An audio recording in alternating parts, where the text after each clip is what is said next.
ఎల్లప్పుడూ దేవుని యందు ఆనందించడం ఎలా అనే విషయాన్ని మనం ధ్యానం చేసుకున్నాం.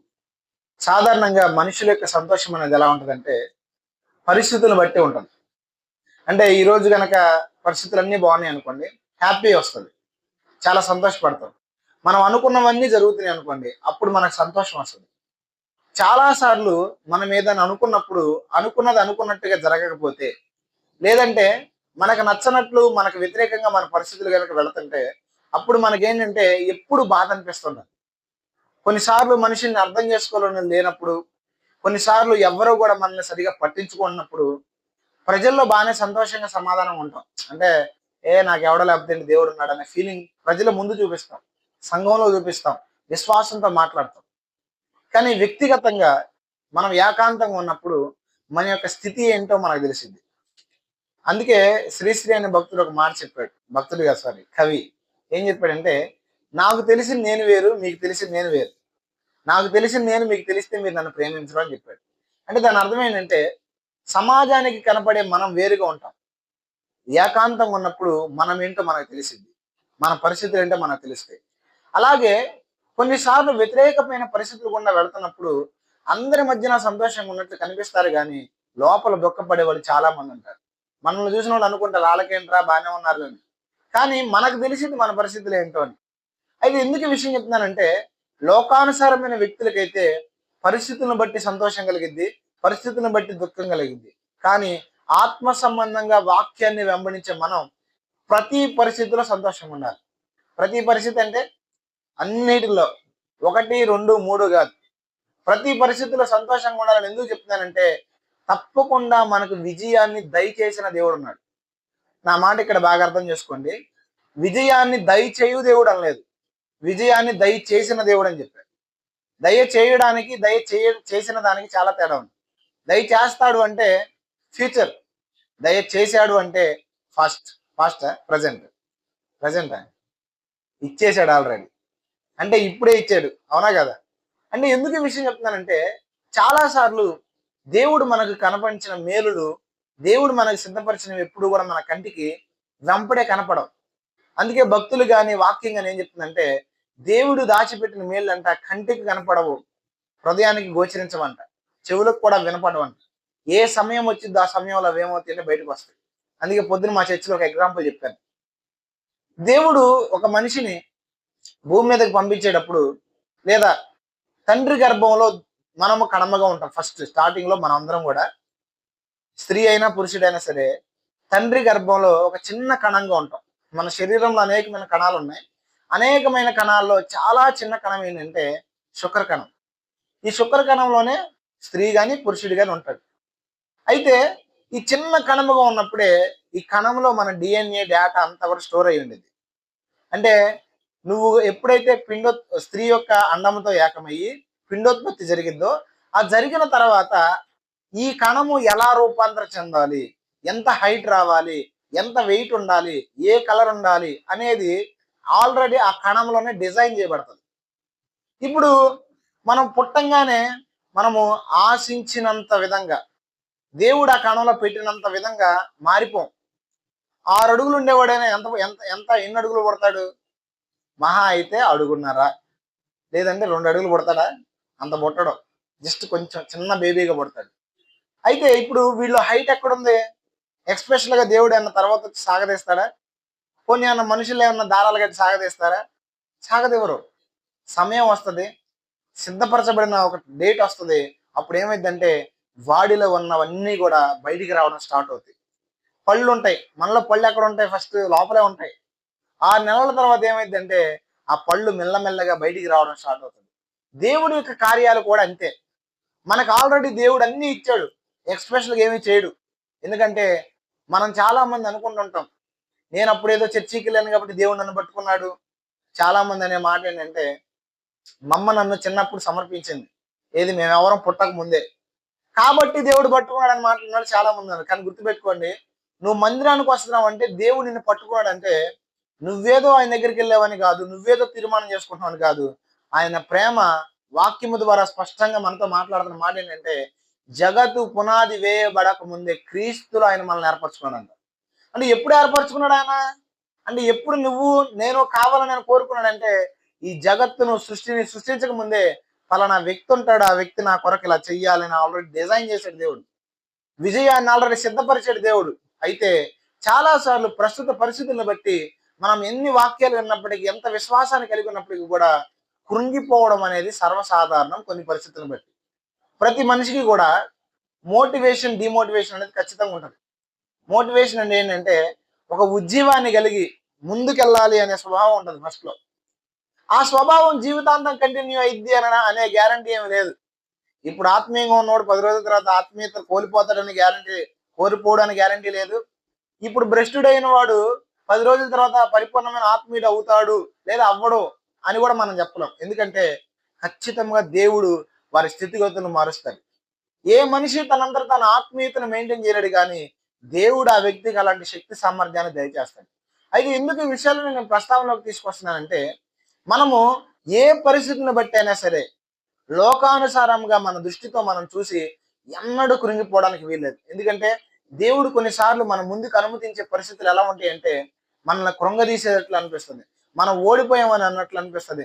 కొన్నిసార్లు మనం ఏంట్రా ఇక నా ఆత్మీయత అయిపోయిందా అన్నట్లు అనిపిస్తుంది. కానీ గుర్తుపెట్టుకోండి, ఆత్మీయ జీవితాన్ని ప్రారంభించింది నీతో ఉండి దేవుడు తప్ప మీరు కాదు.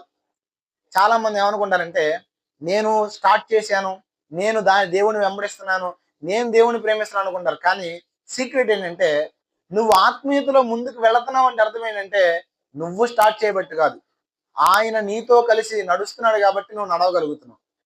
ఆయన అదృశ్య హస్తం మనతో ఎప్పుడు లేకపోతే లోకంలో ఎంతమంది లేరు. ఇప్పుడు నా వయసు 25, నా వయసు పిల్లలందరూ భక్తి జీవితాన్ని ఎలా కొనసాగిస్తున్నారు? భక్తి లేదేం లేదు, తాగుతున్నారు, తిరుగుతున్నారు. నాతో పాటు చదువుకున్న వాళ్ళందరూ గాలిగా తిరుగుతున్నారు. కానీ చిన్న వయసులో దేవుడు పట్టుకుని ఇన్ని ప్రాంతాలు తిప్పి ఇన్ని సంఘాలు ఆశీర్వాదకరంగా మారుస్తున్నాడంటే నేనైతే 100% బిలీవ్ చేస్తున్నాను ఏంటంటే నా శక్తి సామర్థ్యం కాదు ఇది, నా జ్ఞానం కాదు, నా బలం కాదు. కారణం ఏంటంటే ఆయన ఏర్పరచుకున్నాడు మనల్ని, ఆయన పట్టుకున్నాడు మనల్ని. దేవుడు పట్టుకుంటున్నప్పటికీ కూడా కొన్నిసార్లు ఏమవుతుందంటే మనము దేవుడి చెయ్యి విడిచి పక్కకి వెళ్ళిపోయే సందర్భాలు వస్తాయి. కారణం ఏంటంటే కృంగుదల. ఏంటది మీకు అర్థం కాదని చెప్తానండి. భక్తుల జీవితాల్లో ఎంతైతే వారు రగిలి దేవుని కొరకు నిలబడ్డారో కొన్నిసార్లు నిరాశ నిస్పృహలో కూడా వాళ్ళు వెళ్ళారా వెళ్ళలేదా? ఎగ్జాంపుల్ ఎవరంటే ఏలియా భక్తుడు. ఏలియా దేవుని కొరకు రోషంగా నిలబడ్డాడు. ఇంచుమించు కొన్ని వందల మంది బయలు ప్రవక్తలు ఏలియా ముందు నిలబడినప్పుడు ఏలియా ఒక్కడే దేవుని పక్షం నిలబడ్డాడు. ఏలియా అంతా నిలబడినప్పుడు దేవుడు ఏం చేశాడంటే ఏలియా ఒక విశ్వాసాన్ని బట్టి అగ్ని కురిపించాడు, బలమైన కార్యము జరిగింది. అంతమంది బయలు ప్రవక్తను ఒక్కడే చంపేశాడు, అంటే చంపేటట్లు చేశాడు. ప్రజలందరూ కూడా కనువిప్పు కలిగేటట్లు ఈ ప్రవక్త దేవుని శక్తి సామర్థ్యాన్ని చూపించాడు. ఇంత గొప్ప ప్రవక్త ఒక్క స్త్రీ యొక్క మాట విని కృంగిపోయాడు. ఇదిగో రేపటి దినానికి నువ్వు ఉండవు అని చెప్పింది ఎవరో యెజబెల్ వచ్చి చెప్పంగానే ఏలియా ఏం చేసి తెలుసా, కృంగిపోయి ఇక నాకు ఈ బ్రతుకు ఇష్టం లేదు, నేను చచ్చిపోతే బాగుండని చెప్పేసి అడవిలోకి వెళ్ళిపోయి నన్ను తీసేసుకోమని దేవుణ్ణి అడుగుతాడు. కారణం ఏంటి?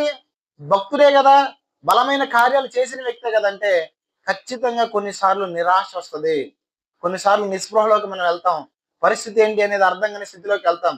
అయితే గుర్తుపెట్టుకోండి, వాక్యం చెప్తుంది నువ్వు ఏ స్థితిలోకి వెళ్ళినా మరలా తీసుకొచ్చే దేవుడు ఉన్నాడు నీతో.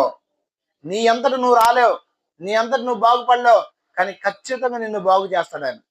ఎంతో మంది ఈరోజు నిరాశ నిస్పృహలోకి వెళ్ళి దేవుడి నుంచి దూరం అయిపోయిన వాళ్ళని చాలా మందిని చూశాను. అందుకే మనం ఏ స్థితి వచ్చినా దేవుని పాదాలు విడిచిపెట్టడానికి వీల్లేదు, దేవుని సన్నిధి నుంచి దూరం కావడానికి వీల్లేదు. కొన్నిసార్లు గాఢాంధకారం ఖచ్చితంగా మనం ఎదుర్కొంటాం. 23వ కీర్తన దావీదు మహారాజు అంటాడు, గాఢాంధకారపు లోయలో నేను సంచరించిన ఏ అపాయము. అంటే గాఢాంధకారంలోకి దేవుడు తీసుకెళ్తాడంటే ఖచ్చితంగా తీసుకెళ్తాడు. ఎందుకంటే అంధకారంలోనే దేవుడు సుందరమైన సృష్టిని చేయగలడు, సుందరమైన సృష్టిని చేస్తాడు. తల్లి గర్భంలో మనం చీకట్లో ఉంటామా, వెలుగులో ఉంటామా? తల్లి గర్భంలో ఉన్నంత చీకటి ప్రపంచంలో ఎక్కడ ఉండదు. ఆ తల్లి గర్భంలోని ఒక కణము పిండోత్పత్తి జరిగి ఒక చక్కని దేహముగా ఆకృతిలోనికి మార్చబడుతుంది. దేవుడు ఎందుకు చాలా సార్లు చీకటిలోనికి మనం తీసుకెళ్తాడంటే చీకటిలోనే దేవుని అదృశ్య హస్తము మనల్ని ఏం చేస్తుందంటే మార్చివేస్తుంది. అందుకే దావీదు మహారాజు అంటాడు, అంటే చదవవసరం లేదు కాబట్టి మీ అందరు తెలుసు కాబట్టి మాట్లాడుతున్నాను అనమాట. దావీదు మహారాజు ఏమంటాడంటే శ్రమ కలుగుట నాకు మేలైంది అంటాడు. భక్తుల జీవితంలో ఎవరికి ఏ పరిస్థితులు ఎదురైనా వారి జీవితంలో వారికి ఎదురైన పరిస్థితులు ఆఖరికి దేవుడు మేలే చేశాడు. ఎందుకంటే మనం నమ్మిన దేవుడు ఎవరో తెలుసా? మేలు చేసే దేవుడు. ఆయన మేలు చేయకుండా ఉండలేడు. కానీ ఆయన చేస్తున్న మేలు కొన్నిసార్లు మనకెలా ఉంటదంటే కీడులాగా అనిపిస్తుంది. మనకెలా ఉంటదంటే కొన్నిసార్లు అర్థం కాక దేవుని చిత్తం ఏంటో తెలియక సతమతం అయిపోతూ ఉంటాం. మీకు అర్థం కావడం ఒక విషయం చెప్తాను. చిన్న పిల్లల్ని చూస్తే బోల్డ్ పాఠాలు అర్థమవుతాయి. నాకైతే బోల్డ్ నేర్చుకుంటాను నేను చిన్న చిన్న పిల్లల్ని చూస్తే. ఇప్పుడు చిన్నపిల్లలు కొన్నిసార్లు అనారోగ్యాలు వచ్చినప్పుడు మెడిసిన్స్ వేయాల్సి వచ్చింది. సొంత తల్లే, సొంత తండ్రే మెడిసిన్ వేసేటప్పుడు ఏం చేస్తారంటే చక్కగా కూర్చోబెట్టి, ఇంకా చిన్నపిల్లలు అయితే కాళ్ళ మీద పడుకోబెట్టుకుని చక్కగా వాళ్ళకి పోస్తా ఉంటారు. వాళ్ళకి పోసేటప్పుడు వాడికి ఏం చేస్తున్నాం అనేది అర్థం కాదు. మనకు అర్థమైద్ది క్లారిటీగా. మనం క్లారిటీగా ఉంటామా ఉన్నామా? లేదంటే ఏదో పోసేయాలి కాబట్టి పోస్తే తగ్గిపోద్దని ఎట్లా పడితే అట్లా పోతామా? ఇది వాడితే ఇది తగ్గిద్ది. జలుబు చేసింది ఈ టానిక్ వేయాలి, అది మీకు స్పష్టత ఉంది. చేసే మీకు స్పష్టత ఉంది కానీ అర్థము చేసుకోలేని జ్ఞానం లేక పిల్లలకి స్పష్టత ఉండదు. అప్పుడు ఏం చేస్తారు? వాళ్ళు ఏడుస్తారు, వద్దంటారు, పరిగెత్తుతారు, పారిపోతారు. కొంతమంది పిల్లలు అయితే అమ్మా నాన్న కరిచేస్తారు, కొరికేస్తారు కూడా. అంటే ఎందుకు ఈ విషయం చెప్తున్నానంటే మన జీవితంలో కదిలే విషయంలో దేవుడు స్పష్టంగానే ఉన్నాడు. మన జీవితంలో మాట్లాడటానికి దేవుడు క్లారిటీగా ఉన్నాడు. క్లారిటీ లేదు మనకే. ఎందుకంటే దేవుని చిత్తాన్ని అర్థం చేసుకునే సామర్థ్యం అనేది ఫస్ట్ లో ఎవరికి ఉండదు. అనుభవాలు గుండా వెళ్ళినప్పుడు ఏమైందంటే దేవుని చిత్తం అనేది మనకు అర్థమవుతుంది. అందుకే మనం ఏం చేయాలంటే ఏ స్థితి నీ జీవితం ఎదురైనా నీ దేవునికి తెలియకుండా ఆ స్థితి నీకు రావలేదు.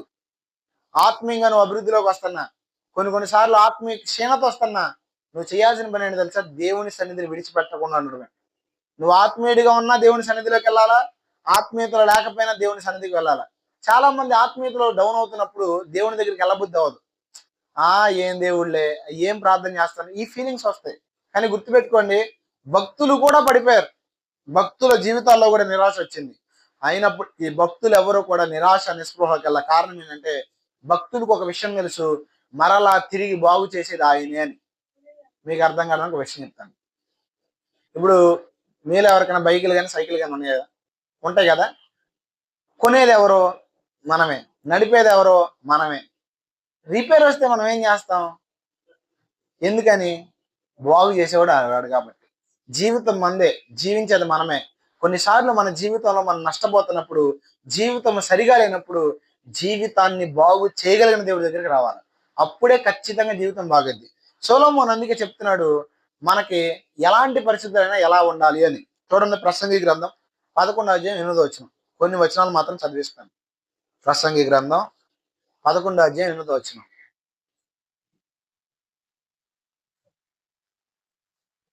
ప్రసంగి గ్రంథం 11వ అధ్యాయము 8వ వచనం.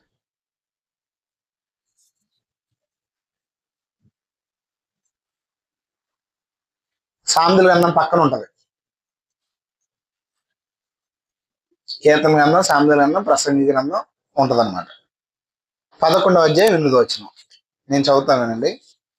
ఒకడు చాలా సంవత్సరం బ్రతికిన ఎడల చీకటి గల దినములు అనేకములు వచ్చినని ఎరిగి ఉండి తాను బ్రతుకు దినములన్నీ సంతోషముగా ఉండవలెను. చూడండి ఏం చెప్తున్నాడు. ఒకడు చాలా సంవత్సరాలు, చాలా మంది జీవితం గురించి ఏమంటారంటే ఇదేమో ఉందండి 3 నాళ్ళ ముచ్చట, ఇదేమో ఉందండి తాత్కాలికమైన జీవితం, నీటి బుడగలని జీవితం. డైలాగులకి బాగానే ఉంటది, చెప్పడానికి బాగానే ఉంటాయి ఇట్లాంటి డైలాగులు. కానీ జీవితం అనేది ఒక్క రోజుతో ముగించబడేది కాదు. జీవితం అనేది అనేక దినముల కలయిక. కాబట్టి ఒకడు చాలా సంవత్సరాలు బ్రతికినప్పుడు చీకటి గల దినాలు రావంటలా, ఖచ్చితంగా వస్తాయి. ఒక రోడ్డు ఉంది, సాఫీగా ఉంటది. ఎప్పుడు సాఫీగానే ఉండదు అది. ఇప్పుడు సాఫీగా ఉండొచ్చు, ఎదరికెళ్ళేసరికి ఒక మెరక ఉండొచ్చు. ఆ మెరకెక్కేటప్పుడు ఈ మెరకేనా జీవితం రోడ్డు అంతా అనుకోకూడదు. మెరక తర్వాత ఖచ్చితంగా పల్లం ఉంటది. అలాగే చీకటి అనేది ఉందంటే దేవుడు వెలుగును పెట్టాడు. అమావాస్య అనేది ఉందంటే పౌర్ణమి ఉంది. అలాగే నీ జీవితంలో ఇప్పుడు చీకటి కలిగిన పరిస్థితుల్లో కూడా నువ్వు వెళుతున్నావంటే గుర్తుపెట్టుకో, చీకటి కలిగిన పరిస్థితుల తర్వాత ఖచ్చితంగా నీకు వెలుగు ఉంది. ఖచ్చితంగా దేవుడు నిన్ను వెలుగులోనికి తీసుకొస్తాడు. అయితే నువ్వు చేయాల్సిన పని ఏంటంటే నువ్వు చీకటిలో ఉన్నా వెలుగులో ఉన్నా ఎక్కడున్నా సరే అదే చెప్తున్నాడు. చాలా సంవత్సరాలు బ్రతికిన ఎడల చీకటి గల దినములు అనేకములు వచ్చినని ఎరిగుండి తాను బ్రతుకు దినములన్నీ ఏం చేయాలంట? బాధపడాలా? కొంతమంది ఉంటారు, పరిస్థితులే వాళ్ళకి సంతోషాన్ని కలగజేస్తాయి తప్ప ప్రభు సంతోషాన్ని కలగజేయడు. ఒకటి గుర్తుపెట్టుకోండి, నిజముగా మీరు దేవుని నమ్మిన వ్యక్తులైతే, వాక్యాన్ని ఎరిగిన వ్యక్తులైతే పరిస్థితులు ఎప్పుడు మిమ్మల్ని సంతోషపెట్టవు. పరిస్థితుల వల్ల మీకు సంతోషం, పరిస్థితుల వల్ల మీకు బాధ కలుగుతుందంటే మీరు ఇంకా ఆత్మీయతలో పరిపక్వతలోనికి రాలా. అందుకే భక్తులు చూడండి, నాకు అన్నం ఉన్నప్పుడు నేను సంతోషంగా, పౌలు గారు అంటాడు, వస్త్రహీనుడైనప్పుడు కూడా నేను బాధపడలా, దిగంబరత్వాన్ని అనిపించా, జాగరణాలు చేసే ఉపవాసాలున్నా, అయినా కూడా క్రీస్తు విషయమైన ఎలా ఉన్నాడు, సంతోషంగా ఉన్నాడు. అదే మనకు అన్ని శ్రమలు ఎదురైతేనా యేసు ప్రభు అంటే ఎవరైనా మాకు ఎప్పుడు చూడలేదంట పేదరు గారి లాగా. కానీ ఆయన చూడండి, మరి పౌలు గారు ఏమన్నా ఒక సాధారణమైన వ్యక్తి? అపోస్తులుడు, ఇన్ని సంఘాలు కట్టాడు. ఈ రోజు ఒక పాస్టర్ గారికి ఒక సంఘం ఉంటే చాలు, కళ్ళు వెళ్ళిపోతాయి పైకి, విశ్వాసులు కనపడరు, ఎలా పడితే అలా మాట్లాడుతుంటారు. గౌరవించలేదు. కొంతమంది రెవరెండు, బిషప్ ఇలా పెట్టుకుంటారు, పేర్లో బ్రదరు లేదా పలానా పాస్టర్ గారు వస్తారంటే ఫీల్ అయిపోయి అక్కడ మీటింగ్ నుంచి వెళ్ళిపోయినా నేను 3 మందిని చూసా. నేను రెవరెండ్ని, బిషప్ని, నన్ను బిషప్ అని పిలవకుండా పాస్టర్ అని పిలుస్తాడని అలిగి వెళ్ళిపోయిన 3 మందిని చూసా. అంటే చూడండి, ఇంత చిన్న చిన్న విషయాలను చాలా మంది అలా తయారవుతారు. కానీ పౌలు గారు చూడండి, అన్ని సంఘాలు కట్టి అంత ప్రభావాన్ని చూపించిన, దిగంబరత్వాన్ని అనిపించాడంట, దరిద్రాన్ని అనిపించాడంట, లేమనిపించాడంట. కారణం ఏంటంటే ఈ పరిస్థితులు లోకంలో అనిపించేవి శాశ్వతం కాదని స్పష్టమైన స్పృహ అపోస్తులు ఎరిగి ఉన్నారు. అందుకే మనం ఎలాంటి స్థితులు వచ్చినా దేవుని సన్నిధిని విడవకూడదు. కొన్నిసార్లు ఆత్మీయతలో కూడా ఏమవుతుందంటే తెలియకుండానే భక్తిహీనత వస్తుంది. మనకు తెలియదు, ప్రార్థన చేసుకుంటాం, బాగానే ఉంటాం, దేవుని కొరకు నిలబడాలని ఆశ ఉంటుంది, కానీ దేవుని కొరకు ఏదో చేయాలని ఉంటుంది, కానీ ఏం చేయలేం. అలాంటి స్థితి కూడా మనకు వస్తుంది. అలాంటి స్థితిలో సైతం ఏం చేయాలో తెలుసా, మనం దేవునికి అప్పగించుకొని మౌనంగా ఉండడం నేర్చుకోవాలి. అందుకే దేవుడు ఇర్మియా గ్రంథంలో ఒక మాట చెప్తున్నాడు చూడండి. ఇర్మియా గ్రంథం 8వ అధ్యాయం 4వ వచనం. దేవుని యొక్క వేదన చూడండి ఇక్కడ. 8వ అధ్యాయం 4వ వచనం.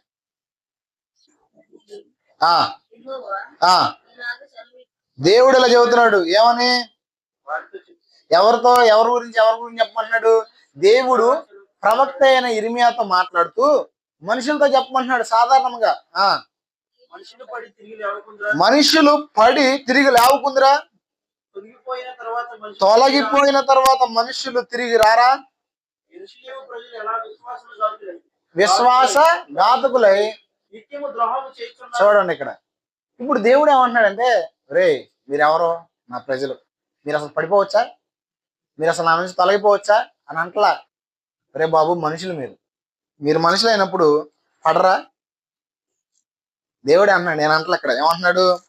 పడి తిరిగి లేవకుందిరా, తొలగిపోయిన తర్వాత మనుషులు తిరిగి రారా. అంటే ఇప్పుడు దేవుడు మనల్ని ఏ దృష్టితో, ఏ కోణంతో చూస్తున్నాడంటే, మీరు ఏ స్థితిలో ఉన్నప్పటికీ ఆయన దగ్గరికి రావాలని చూస్తున్నాడు ఆయన. పడిపోయావు కదా, నువ్వు నా దగ్గరికి రావద్దు, పడిపోయావు కదా నువ్వు నాకు పనికి రావు, నన్ను విడిచి దూరంగా వెళ్ళిపోయావు కదా నువ్వు నాకు పనికి రావంటలా. సరే పడిపోయావా, కరెక్టే, పరిస్థితులు బట్టి నువ్వు కుంగిపోయావు, పరిస్థితులను బట్టి వెనకడిగేసావు, అయితే ఎంతకాలం అలాగా, ఎంతకాలం నువ్వు అదే స్థితిలో ఉంటావు? రామర్లా తిరిగి వెనక్కి. దేవుడు చూడండి అంత కనికరం కలిగినాడు. ఇంకో విషయం చెప్తానండి, దేవుని యొక్క మనసు, దేవుని యొక్క హృదయం ఏంటంటే, మనం ఎప్పుడూ పడిపోకుండా బలవంతులుగా ఉంటామని దేవుడు 100% ఫిక్స్ అయి ఉన్నాడు. అట్లా నువ్వు పడిపోతావని కూడా దేవుడు అనుకోడు. దేవునికి సమస్త పరిస్థితులు తెలుసు. దేవుడికి భవిష్యత్తు తెలుసా తెలీదా? ఇప్పుడు నేను ఒక ఆత్మీయంగా ఉన్నాను అనుకోండి, సపోజ్ కొన్నాళ్ళు అయిందని పడిపోయాను, మీకు అది షాక్. అరే ఏంట్రా, ఇంత ఆత్మీయుడు, ఇన్ని వరాలు ఉన్నాయి, ఇలా వాడుకుంటున్నాడు దేవుడు, ఇన్ని ప్రాంతాలు తిరుగుతున్నాడు, ఈయనేంట్రా ఎట్లా పడిపోయాడని మీరు అనుకుంటారు. కానీ దేవునికి షాక్ కాదు. ఎందుకంటే నువ్వు పుట్టక ముందే అసలు నువ్వెవరో ఆయన తెలుసు. నీకు రేపేం జరగబోతుందో తెలియదు, కానీ ఆయనకి ఏం తెలుసో తెలుసా? నీకు తలంపు పుట్టక ముందు నీకు ఏ తలంపు పుట్టిద్దో కూడా తెలుసు. అంటే అంత క్లారిటీ కలిగి ఉన్నాడు దేవుడు నీ జీవితంలో. అయితే అప్పుడు దేవుడు ఏం కోరుకుంటున్నాడంటే, సరే పరిస్థితులను బట్టి నువ్వు పడిపోయావా, తిరిగి రా అని కోరుకుంటున్నాడు. అందుకే పేతురు గారి దగ్గర కూడా దేవుడు ఒక మాట చెప్తాడు, ఏమనంటే, నీ హృదయము తిరిగిన తర్వాత, అంటే పేతురు యొక్క హృదయము తిరిగిపోతాడు దేవుడు తెలుసా తెలీదా? ఇంకా క్లారిటీ చెప్తాడు, కోడి కుయ్యక ముందే నేను ఎవరో తెలియదు నువ్వు 3 సార్లు చెబుతావు. అంటే ఇప్పుడు ఆయనకి మనం ఆయన పట్ల ఎలా వ్యవహరిస్తామో భవిష్యత్తులో అని తెలుసా తెలీదా? స్పష్టంగా తెలుసు. మనకే తెలియదు.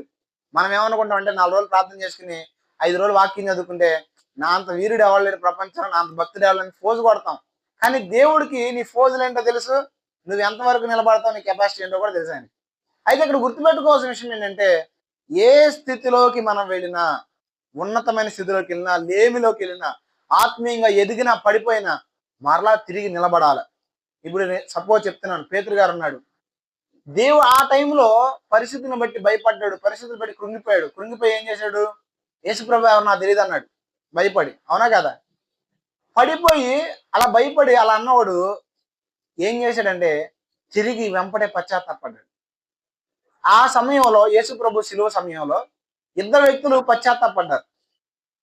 ఒక వ్యక్తి సరైన పశ్చాత్తాపాన్ని పడ్డాడు, ఒక వ్యక్తి ఏమో దేవుణ్ణి అర్థం చేసుకోవడం చేతగాక సొంత నిర్ణయాలతో పశ్చాత్తాపాన్ని నెరవేర్చుకున్నాడు. ఎవరు ఆ వ్యక్తి అంటే ఇస్కరియోతు యోధ. ఇస్కరియోతు యోధ కూడా పశ్చాత్తాపడ్డాడు. రియలైజేషన్ అయ్యాడు ఏమనంటే నేను చేసిన తప్పని. అయితే రియలైజేషన్ ఏం చేశాడంటే జీవితాన్ని ముగించుకున్నాడు. తప్పు చేస్తే చేయాల్సింది ఆ తప్పుని సరి చేసుకోవడం తప్ప జీవితాన్ని ముగించుకోవడం కాదు. ఏదో ఫాస్ట్ లో తప్పు చేసావు కరెక్టే, కానీ ఆ తప్పును బట్టి నేను చచ్చిపోతాను, నా జీవితాన్ని ముగించుకుంటానంటే అది అజ్ఞానం. దేవుడు కోరుకున్నది ఏంటంటే సరే నీ ఫాస్ట్ వదిలే, రా ఇప్పటికైనా కట్టుకొని జీవితాన్ని మరలా మార్చుకో. ప్రార్థన జీవితాన్ని కోల్పోయావా, భక్తి జీవితాన్ని కోల్పోయావా, మరలా రా, నేను నిన్ను బాగు చేస్తాను అంటున్నాడు దేవుడు. పేతురు మరలా తిరిగిన తర్వాత ప్రజలను స్థిరపరచమని చెప్పాడా? మీకు అసలు ఇంకో విషయం చెప్పనా? పేతురుతో దేవుడు చెప్తాడు, నువ్వు నన్ను ప్రేమిస్తున్నావా అంటే నేను ప్రేమిస్తున్నాను ప్రభు, అది నీకే తెలుసు అంటాడు. పేతురు బండ మీద ఈ సంఘాన్ని కడతానంటాడు. అంటే పేతురు ముందే అలా పడిపోతాడండి దేవుడు తెలుసా తెలీదా? పోనీ తెలియక ముందే సంఘాన్ని కడతానన్నాడా? తెలుసు. తెలిసినప్పటికీ వాగ్దానం చేశాడు. కారణం ఏంటంటే దేవుడికి పేతురు పడిపోతాడని ఎలా తెలుసో పేతురు మరలా నిలబడతాడని కూడా తెలుసు. మనకు పడిపోయామన్నప్పుడు పడిపోయామని తెలిసిద్ది, ప్రార్థనలో ఉన్నప్పుడు ప్రార్థన ఉన్నామని తెలిసిద్ది. కానీ దేవుడికి నువ్వు ఎప్పుడు పడతావో తెలుసు, ఎప్పుడు లేస్తావో కూడా తెలుసు. ఎందుకంటే నిలబెట్టేది ఆయనే. ఖచ్చితంగా చెప్తున్నాను. అందుకే మనం ఏ స్థితిలో ఉన్నా, ఎలాంటి పరిస్థితులు గుండా వెళ్తున్నా ఎప్పుడు డిప్రెషన్లోకి వెళ్ళకూడదు. డిప్రెషన్ ఏం చేస్తుందంటే అపవాది నిన్ను నడిపించడానికి ఒక కారణం అవుతుంది. సైతాన్ గడు ఎప్పుడైనా ఎలా పనిచేస్తాడంటే నీ యొక్క అవసరాన్ని బట్టి పనిచేస్తాడు. ఎలా పనిచేస్తాడు మీకు అర్థం కావడానికి ఒక ఎగ్జాంపుల్ చెప్తాను. యేసు ప్రభు వారు 40 రోజులు ఉపవాసం ఉన్నాడు. 40 రోజులు ఉపవాసం ఉన్న తర్వాత 40 రోజుల్లో ఎప్పుడైనా శోధించడానికి వచ్చాడా? ఎప్పుడు రాలా. 40 రోజులు శోధించడానికి రాలా. కావాలంటే ఇంటికి వెళ్ళి మత్తయి సువార్త 3వ అధ్యాయం చదువుకోండి. ఆయన 40 దినములు 40 రాత్రులు ఉపవాసాన్ని ముగించిన తర్వాత ఆకలి గొనగా ఎప్పుడు వచ్చాడు? ఇంకో ఎగ్జాంపుల్ చెప్తాను. పేతురు సంఘాన్ని కట్టి సంఘం అభివృద్ధిలోకి వస్తున్న క్రమంలో అననీయ సపేరా అనే ఇద్దరు ఉన్నారు.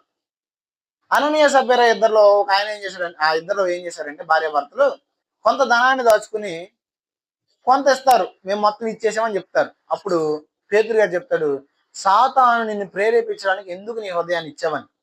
అంటే ఎప్పుడైతే వీరిలోకి దుర్బుద్ధి అనేది వచ్చిందో, తప్పు చేయాలనే మనసు వచ్చిందో అప్పుడు ఎంటర్ అయ్యాడు. ఆయన ఎంటర్ చేసుకునేది మనమే, ఆడంతటిగాడు రాడు. అర్థమవుతుంది నేను చెప్పింది? కాబట్టి ఇక్కడ మనం అర్థం చేసుకోవాల్సిన విషయం ఏంటంటే ఏ స్థితిలోనికి మనం వెళ్ళినా దేవుడు ఆ స్థితిలో ఖచ్చితంగా మిమ్మల్ని ప్రేమిస్తున్నాడు. రెండో పాయింట్ చెబుతా వినండి. చాలా మందిలో నాకు ఫీలింగ్ ఏంటంటే నేను ఇప్పుడు దేవుడిని నమ్ముకున్నాను కాబట్టి, చర్చికి వస్తున్నాను కాబట్టి, భక్తి చేస్తున్నాను కాబట్టి దేవుడు నన్ను ప్రేమిస్తున్నాడు అనుకుంటారు. అవునా కాదా? ఇప్పుడు ఎవడన్నా భక్తి లేని చూసి దేవుడిని శపిస్తాడు, దేవుడి ఉగ్రత. దేవుడికి పని లేదక అందరిని చూసి ఉగ్రత తెచ్చేయడానికి, శపించేయడానికి. అది మనం, దేవుడు కాదు. ఇప్పుడు మనం ఒకప్పుడు దేవుడికి వ్యతిరేకమైనప్పుడు దేవుడు మనం ప్రేమించాడా? మనం దేవునితో పాజిటివ్గా ఉన్నప్పుడు ప్రేమించాడా? మనం ఇంకనూ పాపులమైనగా ఆయన మనల్ని ఏం చేశాడు అంటే, ఆయన మనల్ని ప్రేమించింది ఎప్పుడు అంటే నువ్వు వ్యతిరేకంగా బ్రతుకుతున్నప్పుడు. ఎందుకు ప్రేమించాడు తెలుసా? నీ జీవితం మార్చబడిద్దని తెలుసు. నీ భవిష్యత్తు నెరిగిన దేవుడు ఖచ్చితంగా వాగ్దానాలు ఇచ్చాడు నీకు. ఆ వాగ్దానాలు ఏదో తొందరపాట్లు ఇవ్వాల. దేవుడిచ్చే ఏ వాగ్దానమో మరలా తిరిగి అర్రే వీడికి అనవసరంగా చేశానే అనుకునేటట్లు ఇవ్వడం. ఎందుకంటే ఆయనకు భవిష్యత్తు తెలుసు కాబట్టి ఆయన వాగ్దానం ఇచ్చి ఆ వాగ్దానం నెరవేర్చడానికి కావాల్సిన సామర్థ్యం కూడా ఇస్తాడు. వాక్యం యెషయా గ్రంథంలో ఏమంటో తెలుసా? దేవుడు అంట ఒక వాక్కును పంపిస్తాడంట. ఆ వాక్కును పంపిస్తే వీడు యోగ్యుడిగా లేడనుకోండి, ఆ వాక్కు తిరిగి వెళ్ళిపోదంట. వీడిని యోగ్యునిగా చేసి ఆ వాక్కుని నెరవేర్చేంత వరకు వాక్కు వాడితో తిరిగిద్దంట. తీస్తే బోల్ టైం అయింది, అందుకే తీయకుండా చెప్పేస్తుంది. అంటే దేవుని వాక్యానికి ఎంత సామర్థ్యం ఉందో చూడండి. ఇప్పుడు మీరు వింటున్న వాక్యము కూడా మీ జీవిత హృదయంతరంగాల్లో మార్పుని తీసుకురావడానికి నేను చెప్పట్లా, పరిశుద్ధాత్ముడు చెప్తున్నాడు. ఎందుకంటే మీరు మరలా తిరిగి మార్చబడాలా. అందుకే యేసుప్రభువారు 15వ అధ్యాయం అంటాడు యోహాను సువార్తలో, మీరు ఈ మాటలు విని ఉన్నారు కాబట్టి మీరు ఇప్పుడు పవిత్రులై అంటే మీరు వినే మాటను బట్టి మీరు పవిత్రులు అవుతారు, మీరు వినే మాటను బట్టి కూడా అపవిత్రులు అవుతారు. అందుకే మనం నెగిటివ్ ఎప్పుడు వినొద్దు, పాజిటివ్ వినండి. ఉగ్రత ఉగ్రత 24 గంటలు దేవుడికి ఇదే పని కాదు. అందుకే చూడండి దేవుడు ఏమంటున్నాడంటే, అరే బాబు నేను పద్దాడో కోప్పడనరా అంటున్నాడు. ఆ వచనం వద్దులే కానీ మీకు ఇంకో వచనం చూపిస్తాను నేను. ప్రసంగి గ్రంథం 7వ అధ్యాయం 20 వచనం చూడండి, అక్కడ ఏమంటున్నాడు. ప్రసంగి గ్రంథం 7వ అధ్యాయం 20 వచనం.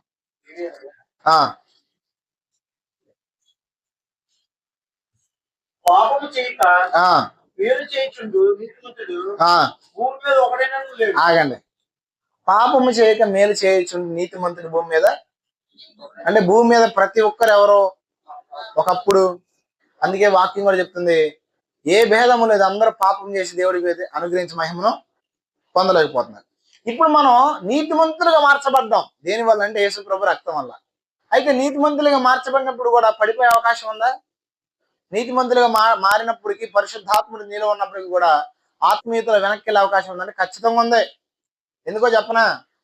పరిశుద్ధాత్ముడు నీలోకి వస్తే నిన్ను విడిచిపెట్టడు ఖచ్చితంగా. పరిశుద్ధాత్ముడు నీలోకి వస్తే నిన్ను ప్రేరేపిస్తూనే ఉంటాడు. కానీ అపోస్తులతో పాటు తిరిగి పరిచర్య చేసి అభివృద్ధి చెంది అభిషేకం పొందుకుని వరాలతో నింపబడిన వారు కూడా తిరిగి వెనక్కి వెళ్ళిపోయినాడు బోడు మంది ఉన్నారు. నేను చెప్పట్లా, వాక్యమే చెప్తుంది. పౌలు గారు అంటాడు, 2-3 పేర్లు చెప్పి వాళ్ళు ఇదిగో ఆత్మలో పాలు పొందుకున్నారు, రక్షణ పొందారు. కానీ లోకము వారిని ఆకర్షించడం వల్ల ఆ లోకానికి వారు బానిసలు అయిపోయి తిరిగి దేవుడిని వదిలేసి వెళ్ళిపోయారు అంటాడు. అంటే నీలో దేవుడు కార్యాలు చేయక కాదు, నువ్వు దేవునికి హృదయాన్ని ఇవ్వక. నువ్వు గనక లోకాన్ని ఎక్కువ ప్రేమిస్తే ఆ లోకమే నిన్ను ఆకర్షిస్తుంది. పడిపోయే వారిలో 2 రకాల వాళ్ళు ఉంటారు. ఒకటి కావాలని తప్పు చేసేవాడు. చాలా మందికి తప్పు చేయడం అనేది ఒక సరదా. అలాంటి వాళ్ళ మీద ఖచ్చితంగా దేవుడు తీర్పు వస్తుంది. కొంతమంది వారి యొక్క బలహీనతను బట్టి ఏం చేస్తారంటే కృంగిపోతుంటారు. తప్పు చేయకూడదని ఇంటెన్షన్ ఉండదు, కానీ వారి తలంపులు వారిని వేధిస్తుంటాయి. అలాంటప్పుడు దేవుడు ఏం చేస్తాడంటే ఖచ్చితంగా వారికి సహాయకుడిగా నిలబడతాడు. దేవుడు ఎవరిని దీవించాలన్నా, ఎవరితో మాట్లాడాలన్నా, ఎవరికి ఏది ఇవ్వాలన్నా ఇంటెన్షన్ చూస్తాడు.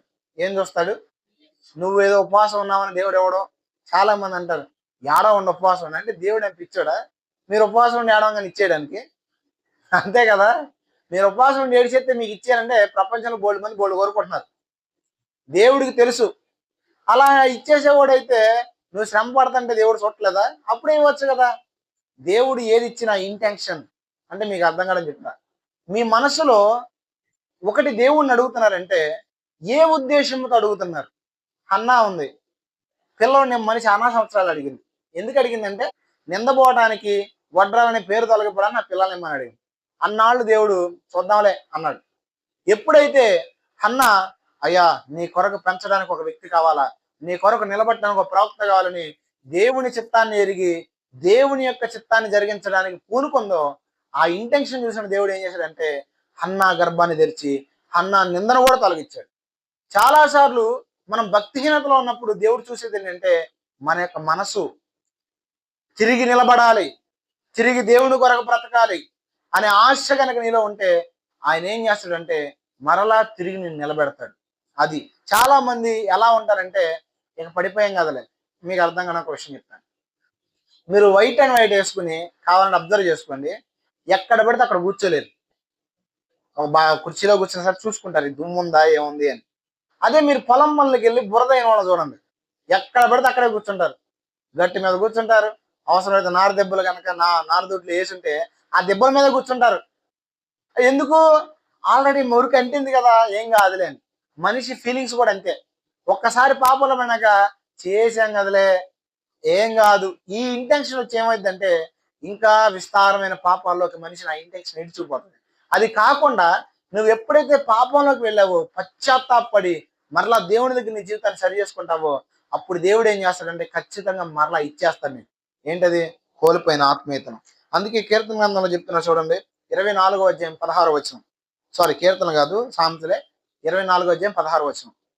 త్వరగా జస్ట్ నేను 5 minutes లో ముగిస్తాను. 24:16.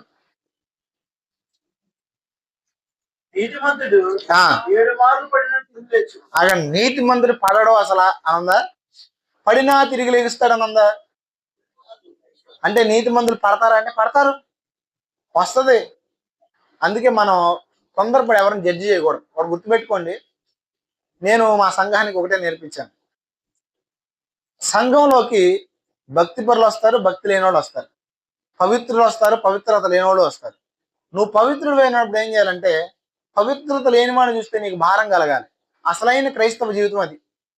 అసలైన క్రైస్తవుడు మతాన్ని కాకుండా మార్గాన్ని అనుసరించే క్రైస్తవుడు చేసే పని ఏంటంటే, ఎవరైనా పాపంలో ఉంటే, ఎవరైనా భక్తిలో దిగజారిపోతే వాళ్ళని చూసి ఇదిగో పలానప్పుడు ఫోజు కొట్టాడు, పలానప్పుడు భక్తిపరుడు అన్నాడు, పలానప్పుడు అట్టన్నాడు, ఈ రోజు ఈ ఇంటెన్షన్ నీలోకి వస్తే నువ్వెవరంటే నువ్వే అసలు భక్తిహీనుడివి. అసలైన భక్తిహీనత ఉంది నీలోనే. మారాల్సింది నువ్వే ఫస్ట్. అయితే నీతిమంతుడు అయినప్పుడు దేవుని వాక్యాన్ని అనుసరించే వ్యక్తులు కొన్నిసార్లు పడిపోయినప్పుడు ఏం చేయాలంటే, వాళ్ళు నిలబడడానికి ప్రార్థన చేయాలా, అవసరమైతే మనం వాళ్ళకి వాక్యాన్ని బోధించాలా. అంతే తప్ప అలాంటి వాళ్ళని చూసి మనం ఏం చేయకూడదు, ఎక్కిరించకూడదు. ఎందుకంటే నీతిమంతులు పడిపోయినప్పుడు లేపే బాధ్యత దేవుడిది, మంద కాదు. మీకు అర్థం కావడానికి విషయం చెప్తానండి. సాయి గడు ఫుల్ డ్రింకర్ అనుకోండి, సపోజ్. నేను వాడు డ్రింకర్ అని మీ దగ్గర ఆరేసాను, లేదా వాడు మంచోడు కదని చెప్పేశాను మీ అందరికి.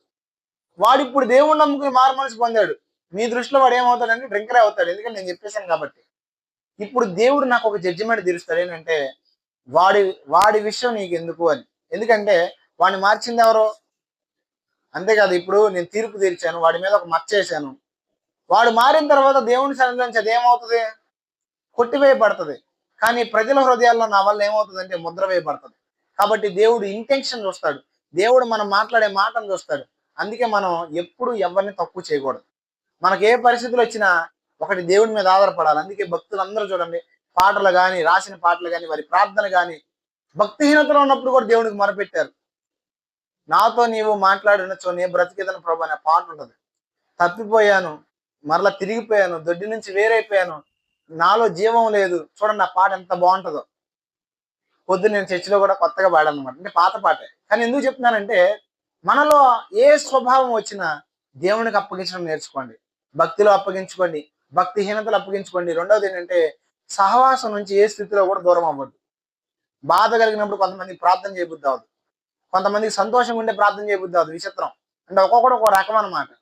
కొంతమంది శ్రమలో ప్రార్థన చేస్తారు, కొంతమంది శ్రమ లేనప్పుడు ప్రార్థన చేస్తారు. శ్రమ వస్తే ప్రార్థన చేయడు కొంతమంది, శ్రమలో ఉండి ప్రార్థన చేయడం కొంతమంది. ఇలా ఉండొద్దు. ఇలా ఉండేది ఎవరంటే నామకార్థ క్రైస్తవులు. మీకు శ్రమ ఉన్నా శ్రమ లేకపోయినా మీ సహవాసాన్ని కనుక మీరు కాపాడుకుంటే మీ క్షేమము నిలిచి ఉండేది. మీకు ఆఖరికి ఒక విషయం చెప్తాను. మీరు శోధనలో ప్రవేశించకుండా ఉండాలంటే మీరు ఎలా ఉండాలన్నాడు దేవుడు? మెలకువగలిగి ప్రార్థన చేయమన్నాడు. అవునా కదా? యాకోబు రాసిన పత్రికలో ఇంకో మాట చెప్తాడు, మీలో ఎవరికైనా శ్రమ సంభవించిందా మీరేం చేయాలా అంటే, చూడండి, శ్రమ రాకూడదంటే ప్రార్థన, శ్రమ వచ్చిన తర్వాత కూడా అదేదో మీరు ముందే ఉంటే ఏమొచ్చింది, శోధనలో మీరు ప్రవేశించరు. అర్థమవుతుందా? మీ భక్తి జీవితాలు మీరు కాపాడుకోగలుగుతారు. దేవుడు ఆ సామర్థ్యం ఇస్తారు. కాబట్టి మనం దేవునితో ఎలాంటి పరిస్థితులు ఎదురైనా సహవాసాన్ని కలిగి ఉందాం, మన సంతోషాన్ని కాపాడుకుందాం. దేవుడు మన పరిస్థితులు మారుస్తాడు అనే మీద విశ్వాసం ఉంచి కృంగిపోకుండా ఆయన మీద భారాన్ని ఉంచుదాం.